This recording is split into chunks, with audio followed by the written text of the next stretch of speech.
अक्कलकोट या पवित्र भूमीवर 19व्या शतकात एक अद्भुत तेजस्वी संन्यासी प्रकट झाले। ते म्हणजे श्री स्वामी समर्थ महाराज। त्यांच्या रूपामध्ये परब्रह्माचा साक्षात स्वरूप होते।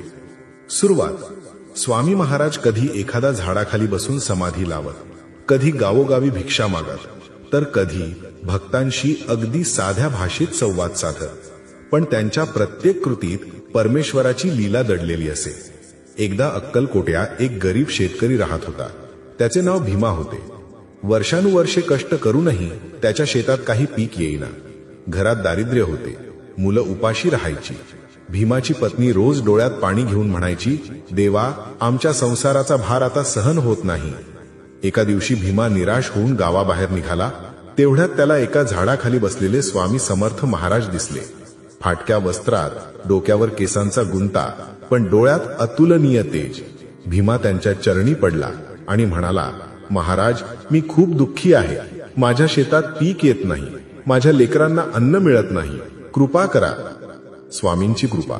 स्वामी समर्थ हसले आणि म्हणाले, अरे भीमा, मनातला निराशेचा काळा ढग दूर कर।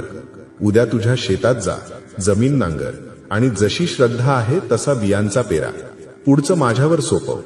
भीमा महाराजांच्या वचनावर विश्वास ठेवून दुसऱ्या दिवशी शेतात गेला। त्याने नांगर चालवला आणि बी टाकले। काही दिवसांनी त्या शेतात इतके सुंदर पीक आले की गावभर चर्चा झाली। भीमा आणि त्याचे कुटुंब सुखी झाले। त्याने स्वामी समर्थांच्या चरणी अर्पण केलेली मूठभर ज्वारी महाराजांनी प्रसाद म्हणून स्वीकारली। आणखी एक चमत्कार। एकदा एक ब्राह्मण अक्कलकोटला आला। त्याला संन्याशींच्या लीलांवर विश्वास नव्हता। त्याने स्वामी समर्थांना परीक्षेला लावण्याचे ठरवले। तो म्हणाला, जर तुम्ही खरेच परब्रह्म असाल तर मला माझ्या घरी काय चालले आहे ते सांगा।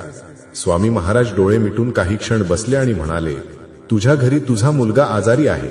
तुझी पत्नी देवाकडे रडत प्रार्थना करत आहे। चिंता करू नकोस, सगळं ठीक होईल। तो ब्राह्मण घरी गेला आणि पाहतो तर खरोखरच तसेच घडलेले। त्याच्या डोळ्यातून अश्रू वाहू लागले। तो स्वामींचा परमभक्त बनला।